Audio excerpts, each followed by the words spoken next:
Vamos con el tema de hoy porque es un tema potente. Es un tema potente porque lo fue para el profeta. Y como sabéis, tenemos los versículos del 5 al 8, o del 5 al 7, mejor dicho, para ver y tener una visión ahora de profundidad, de mirar hacia abajo, de mirarnos a nosotros mismos. Hacemos mal en mirar a nosotros mismos sin haber mirado primero al Señor de Gloria, porque fácilmente podemos llegar a conclusiones equivocadas cuando nos volvemos muy introspectivos sin considerar el patrón de la majestad de Dios. Así que el orden no es casual. Primero se le presenta a Isaías una visión de altura. Y él, el profeta mismo, toma conciencia de una visión suya de profundidad. Yo no consigo alcanzar a ver a esta joven vestida de blanco. ¿Sí? Hola. ¿Te puedes poner aquí en una esquina y así? Eso es, gracias. Y así puedo verte también a ti y a todos los que estáis, incluso los del fondo. Incluso los del fondo. Hola, hola. Muy bien.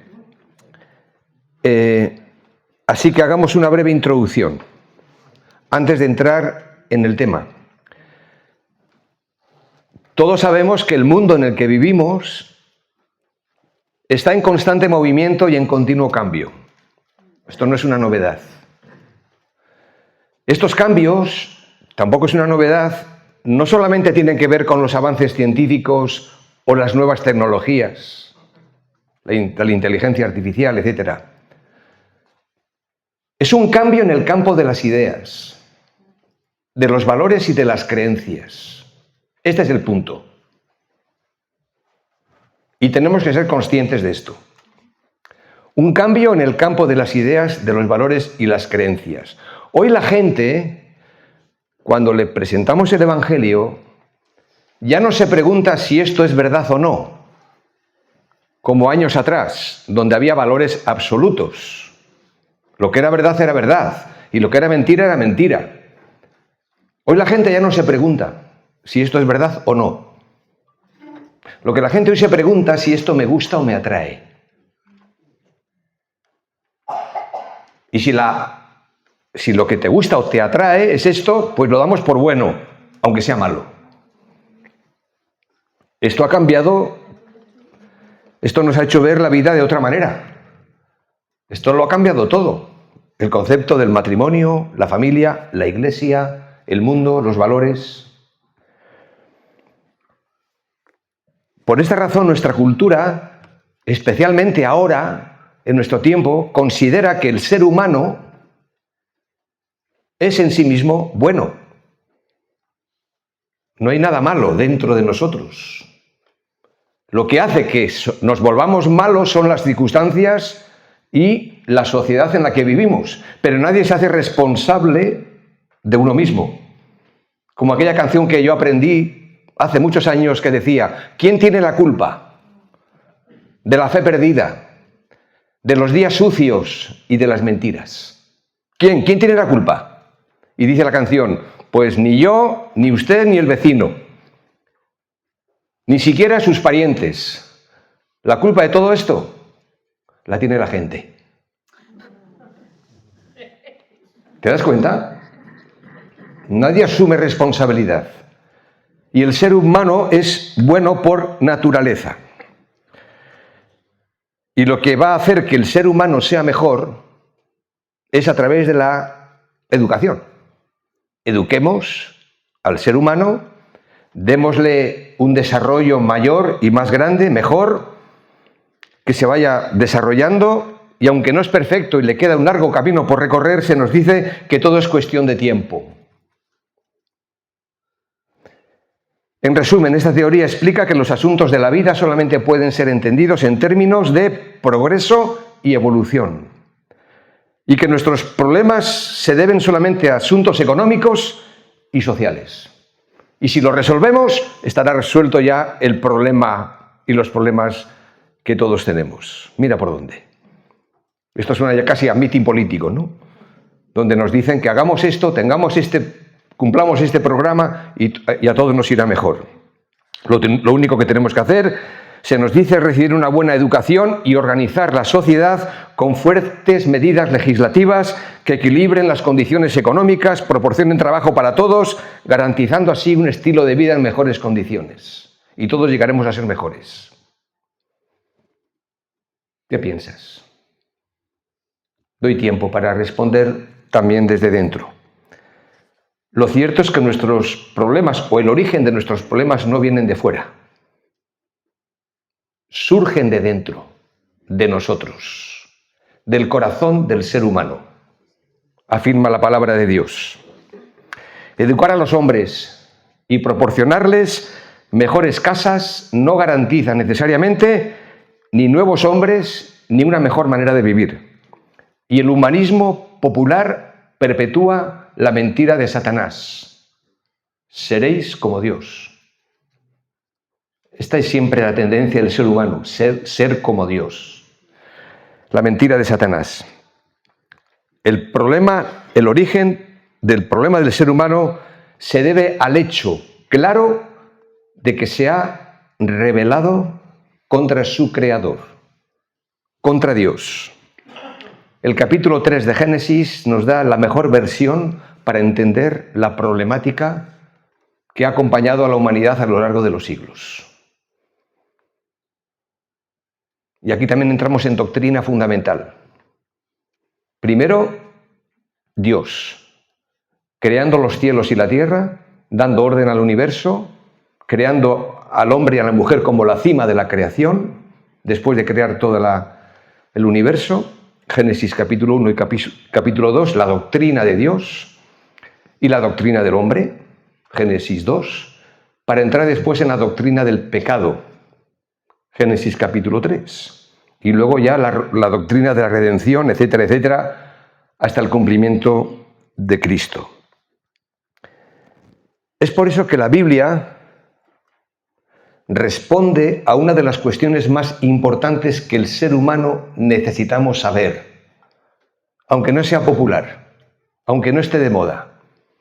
Y la pregunta que nos tenemos que hacer, si la primera era ¿quién es Dios?, miramos arriba, una visión de altura. Ahora la pregunta que nos tenemos que hacer todos es ¿quién es el hombre? ¿O quiénes somos nosotros? ¿Quién es el hombre y la mujer? Si consigo pasarlo y si no me ayudas, Gustavo. Ahora.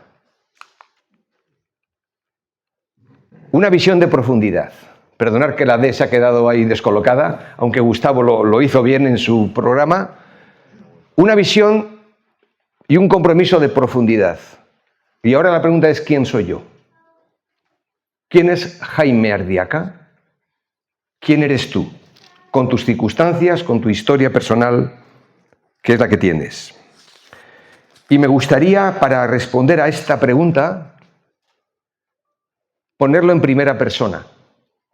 Es decir, ¿quién soy yo? Y cada uno lo pone en primera persona. En primer lugar, vamos a leer los versículos del 5 al 7. Notad, por favor, en Isaías 6, versículo 5.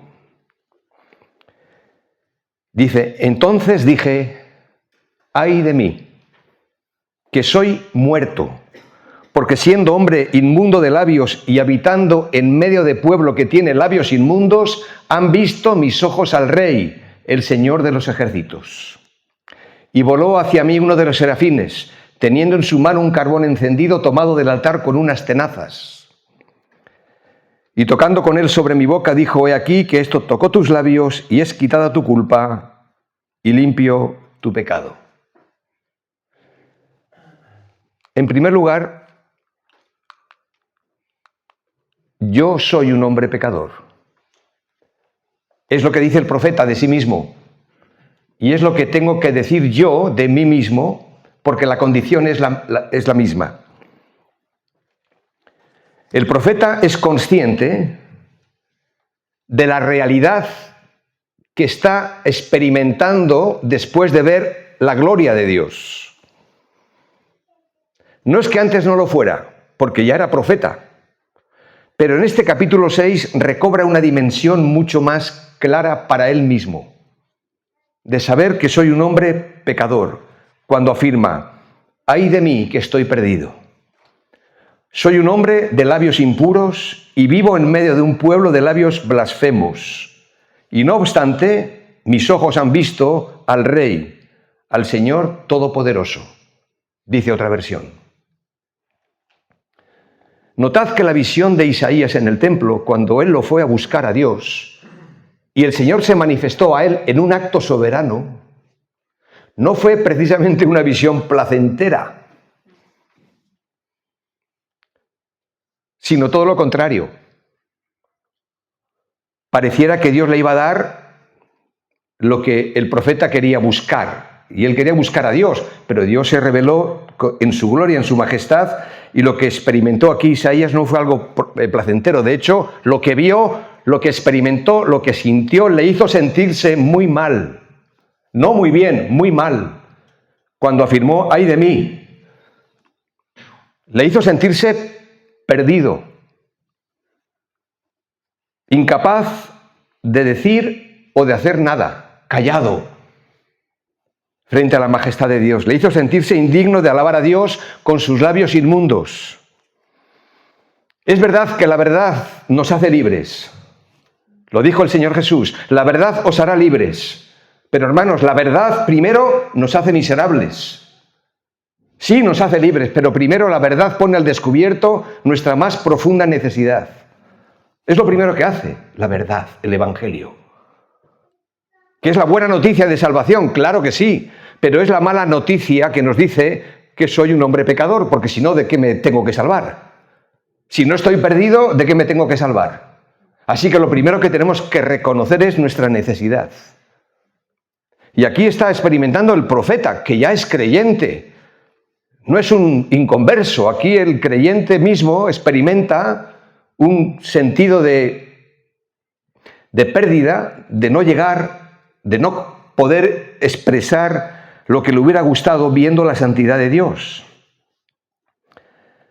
Isaías sabe perfectamente como profeta que el contacto de la santidad divina con la impureza humana provoca la muerte. ¿Sí? Un ejemplo concreto lo vemos en la Escritura cuando Uza tocó el arca de la alianza y el Señor le castiga con la muerte. Un pasaje terrible, que a veces nos resulta casi incomprensible. Pero es la santidad de Dios. En segundo libro de Samuel, capítulo 6, verso 7. Pero la intención de Dios no es dar muerte al pecador, sino todo lo contrario, salvarlo, santificarlo. Por eso todo el mensaje del capítulo 6 presenta el don de Dios para su pueblo, para que emprenda el camino de la conversión. El profeta está impresionado ante esta visión. Y no solamente le llama al Señor Yahvé de los ejércitos, como hacían los serafines en el versículo 3, que así lo llaman Jehová de los ejércitos, sino que añade el término Rey, Señor de los ejércitos, Yahvé, el término Rey. Y al añadir el término Rey, Isaías reconoce una vez más la soberanía de Dios y experimenta la certeza de que el Señor está ahí, presente, en esa manifestación. Ya sé que todos los que estamos aquí esta noche, seamos creyentes o no, admitimos que somos pecadores. Unos salvados ya por gracia, por medio de la fe en Cristo, sin mérito alguno nuestro. La salvación por gracia. Los que no han experimentado esta salvación por gracia siguen siendo también pecadores necesitados de esa gracia. Pero todos los que estamos aquí somos pecadores. Como el profeta Isaías así se vio y se sintió. Sin embargo, el pecado no solamente tiene que ver con la conducta inmoral, pecados, o la injusticia social, lista de pecados, sino que el pecado tiene una raíz mucho más profunda. De tal manera que si fuéramos capaces de vivir sin pecar, seguiríamos siendo pecadores, porque el pecado anida en nuestro corazón. Es cierto que el pecado ha perdido su aguijón, su fuerza, su poder por medio del Espíritu Santo, pero el creyente sabe que tiene una doble naturaleza. No olvidemos, el viejo hombre, que la Biblia así lo llama, sigue estando vivo, no ha muerto. El pecado, como la ley de la gravedad, nos tira para abajo, tratando de ganarnos la batalla, alentado por el mundo, la carne, el diablo. Así que cuidado con esa doctrina que ha circulado hace años, donde se habla de la impecabilidad del creyente. Cuidado, diciendo que el creyente no puede pecar, porque ya es santo, ya es salvo. Claro que el creyente puede pecar, tristemente, y lo vemos en todos los personajes que llamamos célebres de la Biblia, hombres y mujeres de Dios. Como digo, el pecado tiene una raíz mucho más profunda. Y no es posible encontrarnos con el Señor de la gloria sin entristecernos por nuestro pecado que hay en nosotros. Por esta razón es importante identificar todo aquello que paraliza nuestra fe y quitar la chatarra en nuestra vida. Pecados concretos, adicciones, malos hábitos, conductas inapropiadas, tenemos que identificarlas con la ayuda del Señor y luchar en el poder del Espíritu Santo para quitar la chatarra. Porque el pecado tiene un efecto tremendo de romper y de corromper todo. Me gustaría ilustrar esta doctrina, la doctrina del pecado, de la siguiente manera. Hoy, como nos sirvieron manzanas para comer, pues yo me comí mi manzana y mi mujer me dio la suya. Luego se la devolveré porque es suya. Pero, chicos, ¿cuántos? Bueno, igual vosotros no tanto, porque ahora las manzanas que os coméis y que nos comemos la mayoría, lo compramos en los grandes supermercados, donde todas vienen como muy brillantes, ¿no? Muy pulidas, de escaso sabor, dicho sea de paso, no hay mucho sabor. Pero los que nos hemos criado ya hace algunos años, incluso en lugares más apartados de la ciudad, hemos probado, hemos degustado lo que es tomar una manzana caída de un árbol. Seguro que lo has experimentado muchos aquí. Y habrás tenido la experiencia de tomar esa manzana, llevártela a tu casa o comerla allí en el campo, abrirla por la mitad con un cuchillo y mira por dónde, cuando la abres encuentras que dentro hay un gusano. Tú miras la manzana, dice, un gusano. ¿Por dónde ha entrado este gusano? Claro, la primera conclusión a la que llegamos nosotros, que no estamos experimentados en la agricultura, en el campo, decimos, el gusano vino de fuera. Atravesó la piel, penetró la pulpa y se instaló en el centro del corazón de la manzana. Bicho, bribón, mira lo que hizo. No, no es así. El gusano nació dentro de la manzana. ¿Cómo dentro? Pregúntalo a cualquier agricultor que sepa. El gusano nació dentro de la manzana porque el huevo fue depositado en la flor. La manzana creció y el gusano nació y creció dentro del corazón de la manzana. Y es de ahí que sale para afuera. Porque a veces encuentras que hay un agujero y ¿dónde está el gusano? No, ya se marchó. O lo encuentras dentro. Escuchad lo que dice el Señor Jesucristo. Luego te digo la cita. Porque de dentro del corazón de los hombres salen los malos pensamientos, los adulterios, las fornicaciones, los homicidios, las avaricias, las maldades, el engaño, la envidia, la soberbia. Todas estas maldades de dentro salen y contaminan al hombre. Es verdad que el pecado de la sociedad nos afecta a nosotros, pero el pecado está en nosotros. Y qué difícil es combatirlo cuando está dentro. Solamente lo podemos combatir con el poder del Espíritu Santo. Billy Graham, evangelista, que ya partió con el Señor casi con 100 años, él ponía un ejemplo muy infantil, pero muy claro de entender. Él decía que todo cristiano tenemos dos perros dentro, el perro bueno y el perro malo. Y dice que si alimentamos al perro malo, la carne, pues el perro bueno se va a callar y se va a quedar ahí pequeño.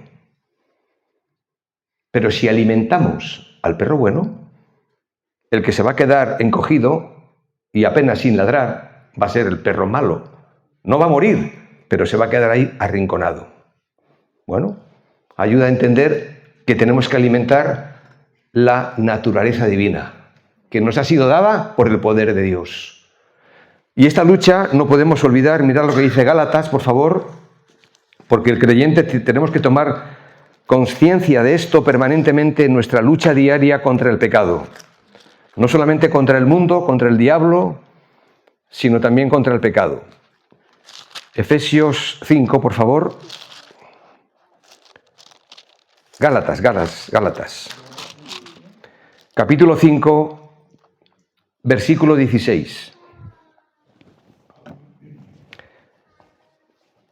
Digo pues, andad en el Espíritu, y en nuestra versión Reina Valera dice, no satisfagáis, pero el original es más contundente, no satisfaceréis.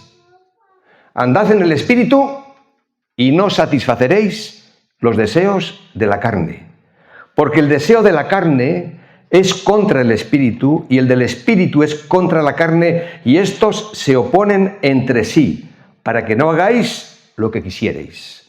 Así que la lucha está servida. El combate es muy fuerte. Y hay otros medios de gracia, término que se acuña también en teología bíblica, para ayudarnos a combatir el pecado. El Espíritu Santo, naturalmente, la lectura y meditación de la palabra de Dios, la Iglesia, porque también estamos más cuidados y protegidos cuando estamos en comunión, estamos menos expuestos, ¿verdad?, a lo que luego el mundo nos ofrece. La oración, ¿qué os voy a decir? El ayuno, el retiro, el silencio, son disciplinas espirituales de las que poco hablamos generalmente en nuestras congregaciones, porque no nos hemos disciplinado para estas cosas y nos tenemos que disciplinar, porque no vienen solas. La lucha es muy fuerte, el combate es terrible. Por lo tanto, el texto es claro, ¡ay de mí! Delante de la majestad de Dios me veo tan pequeño, me veo tan inútil, me veo tan pecador. Es curioso, cuando leemos las biografías, que hay que leer biografías de hombres y mujeres de Dios que han servido a lo largo de la historia, biografías bíblicas y biografías en buenos libros. Hay una nota dominante en todos los hermanos, ¿sabéis cuál es? Que cuanto más cerca del Señor están, más sucios se ven. Y eso produce humildad, eso produce una conciencia clara de delante de quién están. Cuanto más cerca del Señor, cuanto más cerca de la luz de Cristo, la oscuridad se hace más patente. Así que esto nos puede ayudar también a avanzar. Qué mala noticia, ¿no? Soy un hombre pecador. ¿A quién le gusta escuchar esto? Pero hay que decirlo. La gente que llega a nuestras iglesias, creyentes y no creyentes, deben de saber que esta es nuestra condición, por causa del pecado que anida en nuestras vidas. Sí, es una mala noticia, pero es lo que dice la Biblia. Pero en segundo lugar, soy un hombre perdonado. Porque el texto sigue diciendo, y voló hacia mí uno de los serafines, como si tuviera prisa, ¿no? Teniendo en su mano un carbón encendido, tomado del altar con unas tenazas, y tocando con él sobre mi boca, dijo, he aquí que esto tocó tus labios y es quitada tu culpa y limpio tu pecado. Maravilloso. Maravillosa la manera en cómo Dios opera, cuando uno reconoce su necesidad. Dios no lo deja al profeta abatido, hundido en su miseria, sino que envía a un serafín, en este caso, y el Señor ministra en ese momento al profeta desde el momento en que confiesa su necesidad. No hay tiempo que perder. Si confesamos nuestros pecados, Él es fiel y justo para perdonar nuestros pecados y limpiarnos de toda maldad. ¿Cuánto tiempo pasa entre nuestra confesión y el perdón de Dios? Nada. Es instantáneo.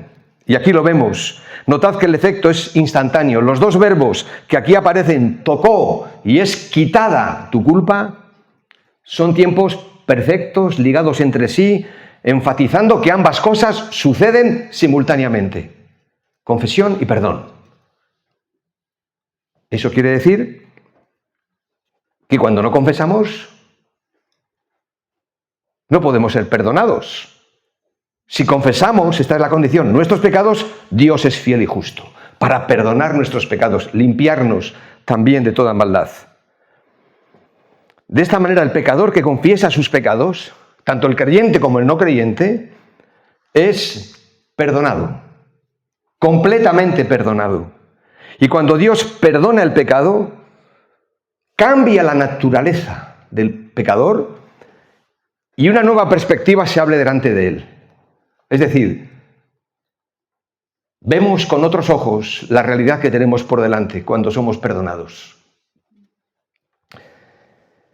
La Biblia, por el contrario, dice que el pecado que no es confesado no solamente no puede ser perdonado, sino que ese pecado no confesado produce muerte, abatimiento, sequedad, miseria. Escuchad, Salmo 32, versículo 3, cuando David pecó, no solo por adulterio, también por homicidio, y os aseguro que no se arrepintió desde el momento en que pecó. Tuvo que pasar un tiempo hasta que el profeta Natán lo confrontó. Y el tiempo que pasó entre que él pecó y no confesó, él dice así de sí mismo, mientras callé, se envejecieron mis huesos en mi gemir todo el día. Porque de día y de noche se agravó sobre mí tu mano, la del Señor, se volvió mi verdor en sequedades de verano. Mientras que él no confesó su pecado y no se arrepintió, David no era el mismo que luego conocimos. Por eso se escribe el Salmo 51 y el Salmo 32, que son salmos gemelos. Hay que leer los dos salmos, aunque sea el 32 y el 51. El 51 es la oración del penitente, de David, que reconoce su error, su pecado. Y dice en el Salmo 32, más adelante, mi pecado te declaré y no encubrí mi iniquidad. Dije, confesaré mis transgresiones al Señor y tú perdonaste la maldad de mi pecado. El Evangelio. Antes, ahora y siempre. El Evangelio.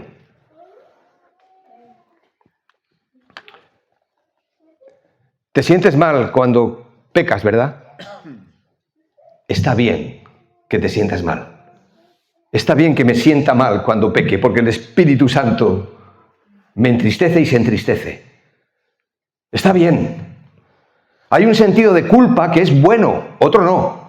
A veces vienen sentimientos de culpa que no son del Señor, que vienen del diablo o de nuestra conciencia retorcida. Y hay quien se siente mal cuando uno debería sentirse mal. Pero a veces hay quien se siente bien cuando nos deberíamos de sentir mal.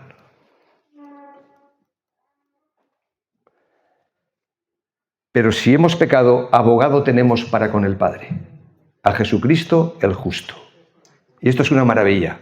No estamos encerrados en un cajón sin salida. El Señor nos ha dado la salida por medio de su Hijo. En Cristo hay perdón y salvación. Para el no creyente y para el creyente también. Muchas de las vidas que quedan apagadas, detenidas en el tiempo, muchas, no todas, se deben a la falta de confesión. Los evangélicos no hablamos mucho de confesión, los católicos sí. Por eso, la confesión auricular, la de buscar un mediador, un sacerdote, que nosotros decimos, no hace falta otro mediador que no sea Jesucristo, y es correcto. Pero en un sentido hay una medida de ayuda cuando alguien comparte con otra persona el estado de su corazón. No porque esa persona lo vaya a perdonar, el único que perdona es Cristo. Pero a veces nuestra confesión, piénsalo si no en tu propia vida, ¿vale? Lo dejo ahí. Es muy generalizada, muy general. Señor, perdona mis pecados. Tú sabes que te fallo, perdóname. No. Tenemos que identificar aquello que nosotros podemos ver que paraliza nuestra fe. Y lo que no sabemos que paraliza nuestra fe, pues hacemos nuestra la oración del propio salmista, el rey David, en el último versículo del Salmo 139. Vamos a verlo un momento. Esta es una oración preciosa.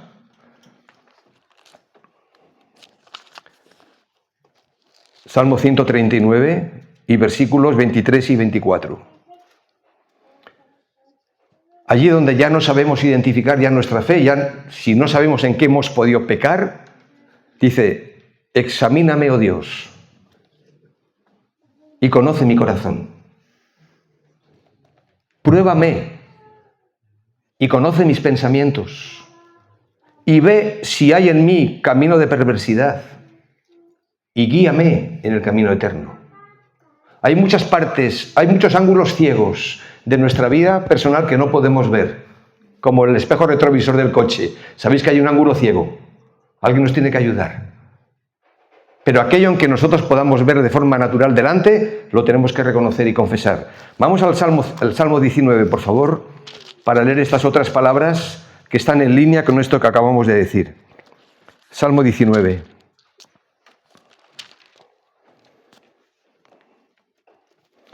Después de hablar de las maravillas de la ley de Dios, los mandamientos, los preceptos, dice el versículo 13 del Salmo 19, dice, tu siervo, o sea, nosotros, es además amonestado con ellos, y en guardarlos, la ley, es gran galardón. Y ahora pregunta, ¿quién podrá entender sus propios errores? No podemos verlo todo, pero algunos errores sí. ¿Quién podrá entender? Líbrame de los que me son ocultos. Y a mí esto de ocultos, con los pecados ocultos, siempre me ha hecho reflexionar. Y luego os diré por qué. Porque hay pecados que podemos ver y otros que no son ocultos. Y aquí el salmista pide que el Señor le libre de esos otros pecados que el creyente no identifica, pero que están. Y sigue diciendo, versículo 13, preserva también a tu siervo de las soberbias, que no se enseñoreen de mí. Entonces seré íntegro y estaré limpio de gran rebelión. Sean gratos los dichos de mi boca y la meditación de mi corazón delante de ti, oh Jehová, roca mía y redentor mío. Alabado sea su nombre. Preciosas palabras que nos animan y nos alientan a cuidarnos. ¿Eres un hombre y una mujer perdonada? ¿Cuántos podemos decir que por la gracia de Dios sí? Pues si eres un hombre y una mujer perdonada, nos tomamos un momento de silencio para darle gracias al Señor. Porque siendo enemigos suyos, nos ha reconciliado por medio de la muerte de su Hijo. Y hemos sido alcanzados por su amor y su perdón. Así que alábale ahí en silencio en tu corazón, dándole gracias por este perdón que hemos recibido y que has recibido. Amén. Amén. Una persona perdonada es una persona libre, agradecida, y el pasado, aunque haya sido malo, no pesa tanto. Siempre estará ahí, y tenemos que tener cuidado con los fracasos del pasado, los errores cometidos. Pero cuando no hemos experimentado el perdón, es una mochila demasiado pesada. Seguimos, porque Isaías pronto va a recibir la misión, la encomienda que se le va a dar. Pero todavía Isaías tiene que experimentar más cambios en su vida. Reconoce que es pecador, reconoce que ha sido perdonado y que es probado, como lo somos también nosotros. Dice el texto que tocando con él sobre mi boca, y sobre su boca fue puesto un carbón encendido, tomado del altar con unas tenazas.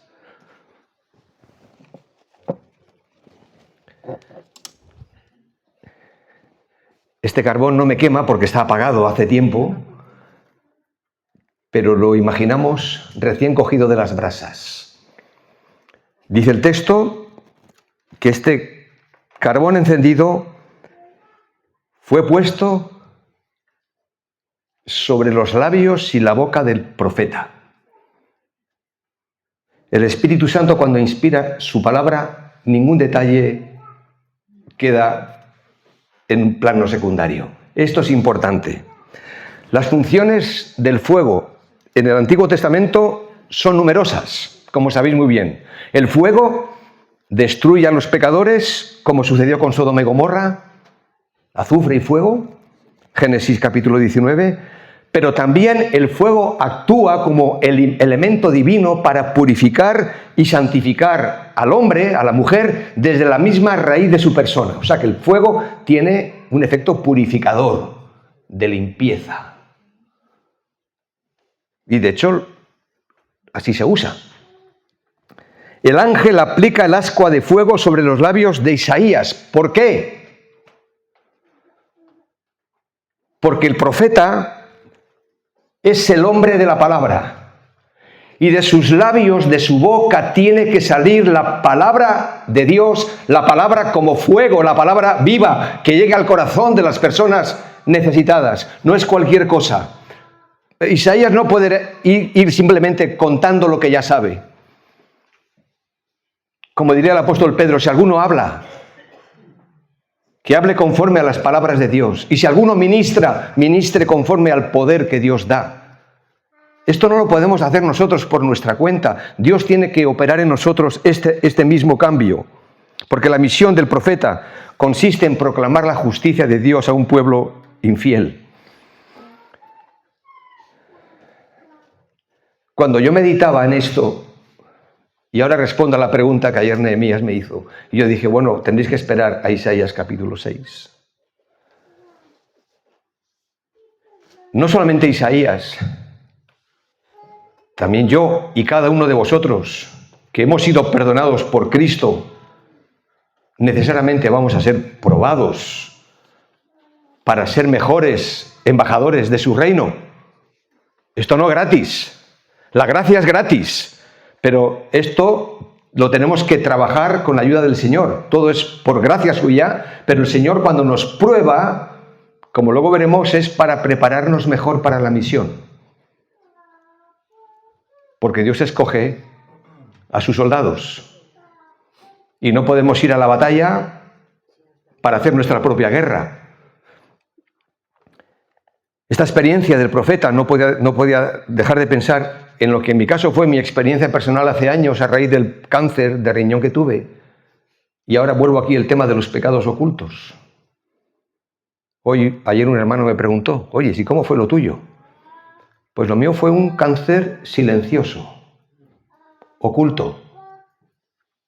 Sabéis que hay mucha diversidad de cánceres, ¿vale? Muchos tipos. El mío fue silencioso.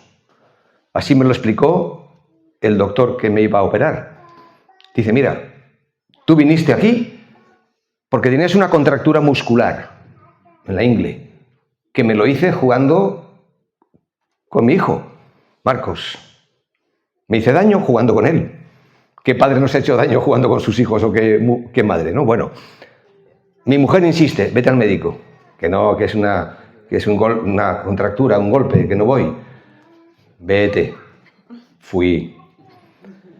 Y el médico, nada, me chequeó, me miró, me dio unos martillazos por aquí. ¿Te duele ahí? Digo, sí. Vamos a hacer una ecografía. Vaya rollo, una ecografía. Que no voy a hacer una ecografía. Me dice mi mujer, vete a hacer la ecografía. Y me fui a hacer la ecografía. Voy al médico con la ecografía.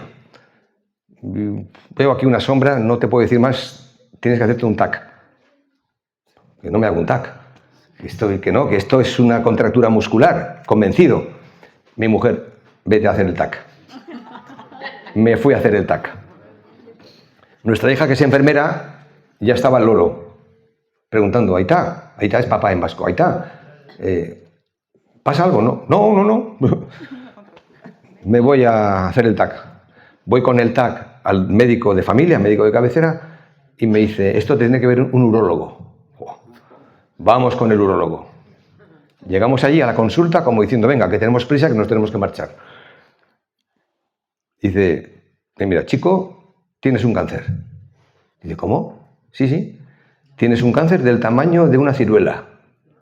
Me dio las medidas, sacó el calibre. Mi mujer y yo allí como diciendo, ¿es verdad esto? Digo, sí.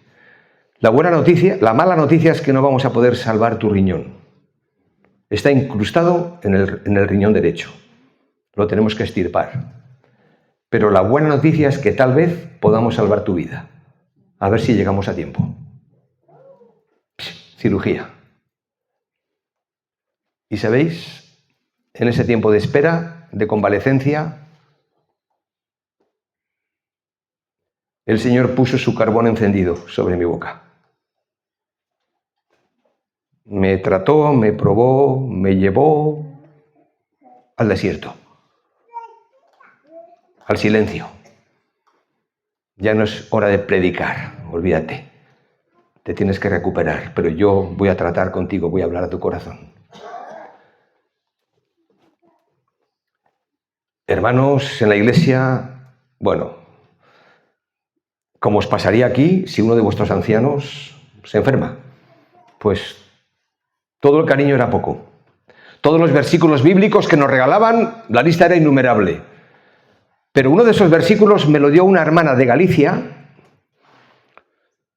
que apenas la habíamos visto en unas conferencias que fuimos, y me dice, Jaimiño, que me he enterado que han dicho en la iglesia que tienes un cáncer, que te tienen que operar. Digo, sí, estoy pendiente de la operación y tal. Dice, mira, quiero dejarte un versículo. ¿Vale? Uno más. Lo apunto en mi lista, en mi libreta. Salmo 50, versículo 15. Uno más.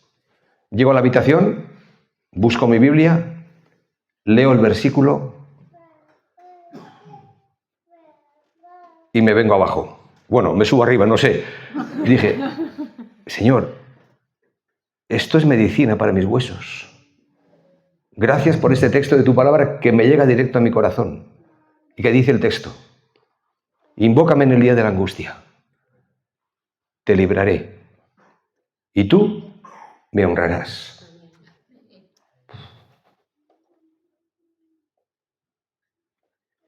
La paz total, antes de ir a quirófano. El gozo indescriptible. Lo pudimos transmitir a la familia, a la iglesia, a nuestros hijos, que estaban preocupados. Bueno, nos reunimos en familia, hijos, tranquilos.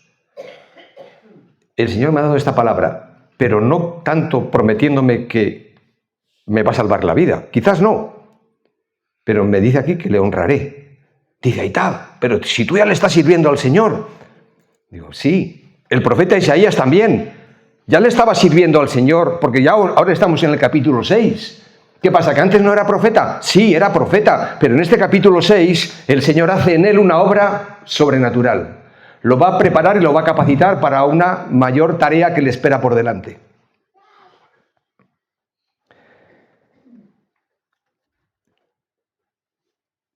En una de sus biografías preciosas, Charles Spurgeon, hablando acerca de su experiencia, dice esto que también me alentó mucho. Dice, Lamento deciros, hermanos, que el material del que estoy hecho hace necesario que el Señor tenga que limpiarme a menudo. Soy como una pluma de ave que no escribe a menos que sea afilada, y por lo tanto he sentido muchas veces en mi carne el afilado cuchillo. Con todo, no lamentaré mis dolores en tanto que el Señor me use para escribir en los corazones de los hombres. Qué malo es sufrir, ¿verdad? Qué malo es sufrir, pero qué bueno es haber sufrido. Me preguntaba ayer José Luis, de la iglesia no en Linares, sino de Betania, en Bailén. Dice, Jaime, ¿sigues cantando? Digo, sí, pero ahora lo hago en la intimidad. A veces tomo mi Biblia, tomo mi guitarra y canto al Señor alabanza. Y la última canción que compuse, o una de las últimas, no es la última, es en relación a esto que dice así la letra de la canción que compuse. Señor, he comprobado que en mi corazón no todo está limpio, que tuve que buscar tu rostro y pedir perdón por haberte herido. He comprobado que en el sufrimiento me acerco a Cristo y que su muerte en la cruz por mí me hace distinto. Y la estrofa dice, he comprobado que mi vida entera es un regalo y que lo mejor que puedo hacer es entregarlo. Así que si tú quieres ver a un hombre feliz, ya sé que hay muchos hombres y mujeres felices aquí, pero yo soy un hombre feliz. No porque las cosas vayan bien, que algunas no van bien. Hay luchas, hay conflictos. Pero agradecido al Señor de que en el sufrimiento Él nos acerca a Cristo. Y seguro que también ha sido esa tu experiencia. Un carbón encendido. En cuarto lugar, porque todavía no hemos terminado, falta poco. Isaías es un profeta mejor preparado ahora. Porque la misión va a ser imposible. Isaías va a ser enviado a un pueblo que no va a querer oír.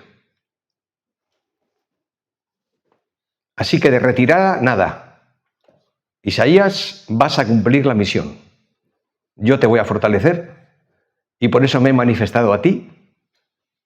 Por eso has experimentado esto que estás viendo aquí. Isaías ya no es solamente un hombre perdonado o probado, es un hombre transformado y preparado, mejor que antes, para la misión. Y esta preparación que todos nosotros necesitamos para llevar adelante la misión, hermanos, consiste en volver nuestro rostro a Dios, pero sobre todo es pedirle a Dios que Él venga sobre nosotros. Señor, ven sobre mí, lléname de tu espíritu, encamíname según tu verdad, volver al primer amor, a las primeras obras, al señorío de Cristo, a la supremacía de la palabra de Dios, al poder y plenitud del Espíritu Santo. Señor, atráeme de nuevo, hazme volver a tu corazón. Y este cambio, queridos hermanos, es mucho más que una simple limpieza de nuestra conducta visible. Porque hacer cosas buenas no nos convierten en gente buena. No nos convierten en gente buena. Tenemos que hacer cosas buenas, pero hacer cosas buenas no nos convierten en gente buena. Y a ti te habrá pasado. Ahora me movería a gusto y pasar aquí delante, pero si no, no se graba esto. Pero ya estoy un poquito como atrapado aquí. ¿Cómo lo puedo decir? Te habrá pasado que luchas cada día por santificar tu vida, por querer agradar al Señor, bien, y por mantener a flote tu vida cristiana, que sea lo más correcta, de buen testimonio para todos los demás, como si fuera, imaginad esa gran masa de hielo, el iceberg, que todos sabemos que solamente vemos la parte que está por encima de la superficie. ¿Verdad, chicas? La parte que está por encima de la superficie, la masa de hielo, que está como, ¿de qué color es? Blanca, pura, resplandeciente, limpia. ¿Y por debajo? Nadie sabe lo que pasa por debajo, bueno, salvo los que lo han mirado. La masa de hielo es 3 o 4 veces más grande y sostiene la parte visible. O sea que Dios no está tan interesado en nuestras acciones, en lo que vemos, en lo que hacemos, en lo que vemos que otros hacen. No está tan interesado en nuestras acciones, sino más en nuestras motivaciones. Porque si nuestras motivaciones son correctas, nuestras acciones también lo serán y no tendremos que estar preocupados de agradar a nadie y hacernos así esclavos de los hombres. Entonces tenemos que cuidar nuestras motivaciones y hacer que nuestras motivaciones estén también blanqueadas. Termino. Cuando nuestros impulsos internos se sintonizan para buscar el reino de Dios y su justicia, entonces no seremos tan fácilmente atraídos por el mundo que llamamos. ¿Por qué el mundo es tan atractivo? Lo será siempre, para los jóvenes y para los no jóvenes. El problema no está en lo atractivo del mundo. El problema a veces está en lo poco atractivo que es Cristo en nosotros. Porque cuando dentro de nosotros suena una melodía mejor, la música del mundo seguirá sonando, incluso muy fuerte, pero no tendrá interés para nosotros. Y repito, cuando nuestros impulsos internos se sintonizan para buscar el reino de Dios y su justicia, no seremos tan fácilmente atraídos. Pero si nuestros deseos más íntimos son movidos por el orgullo, la codicia, el egoísmo, la envidia, el materialismo, con toda seguridad terminaremos haciendo, porque seremos atraídos hacia aquello que no le agrada a Dios. Así que el Señor no mira si el vaso es de oro o es de barro esta tarde. No importa. Lo importante es que esté limpio y que no esté destinado a otros usos. El vaso, el corazón limpio. ¿Habéis visto la frase de este autor puritano recogido al final de nuestras notas? ¿Alguien lo quiere leer, por favor? Que es una frase que nos puede definir muy bien a los que queremos siempre agradar a Dios y a veces nos sentimos mal por no llegar donde queremos. ¿Alguien lo dice? ¿Lo podéis leer? No soy lo que debo ser, no soy lo que quisiera ser, pero ya no soy el que era. Por la gracia de Dios, soy lo que soy. Amén. Es para releerla varias veces la frase. No quiero que te vayas de aquí esta noche sin que tomes una decisión. Soy siempre respetuoso porque tengo que serlo, pero también soy directo porque tengo que serlo. Creo que la palabra nos invita siempre a la respuesta a lo que hemos escuchado. Tiene que haber respuesta a la palabra, siempre. O sí o no, pero hay respuesta. O la abrazo o la rechazo, pero hay respuesta. Y lo quiero hacer de una manera muy sencilla. Yo tengo aquí mi particular trozo de carbón, que en este caso está apagado, pero como si estuviera encendido, porque sé lo que el Señor me dice a mí y a su pueblo. Él quiere poner ese fuego santo, purificador, porque somos el pueblo de la palabra. No solamente Isaías es el profeta de la palabra, somos el pueblo de la palabra. Y cada vez que nosotros damos palabra, y no me refiero desde el púlpito, estamos presentando el Evangelio. Estamos presentando el camino de salvación.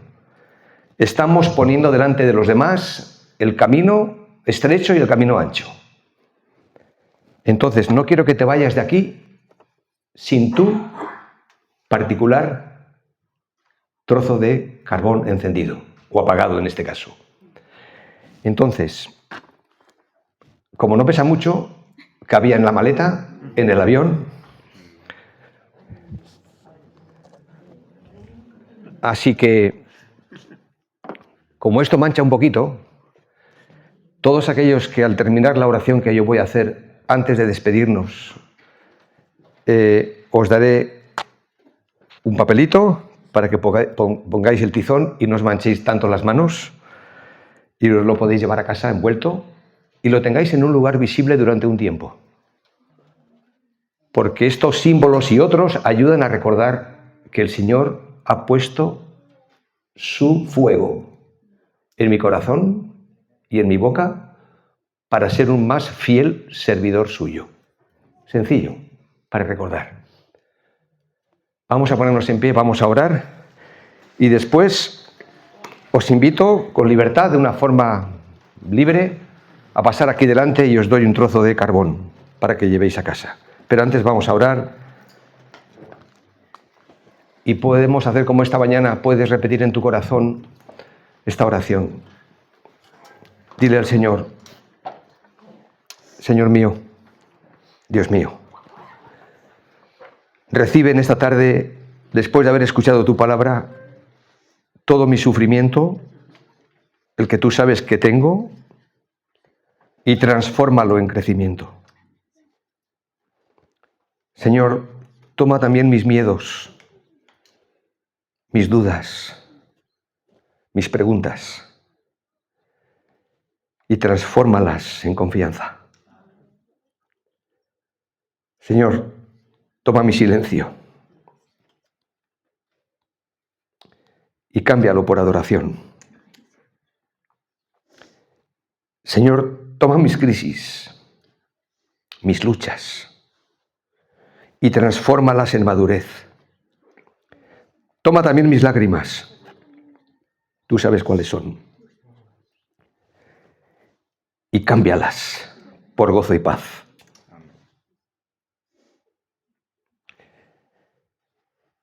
Señor, toma mi soledad, los momentos en los que incluso rodeado de gente estoy o me siento solo, o vivo solo o sola, y cambia esta soledad por comunión contigo. Señor, hazlo para la gloria de tu nombre, la unidad de tu pueblo, la edificación de tu Hijo, cada uno de nosotros, en mi propia vida. Amén. Amén.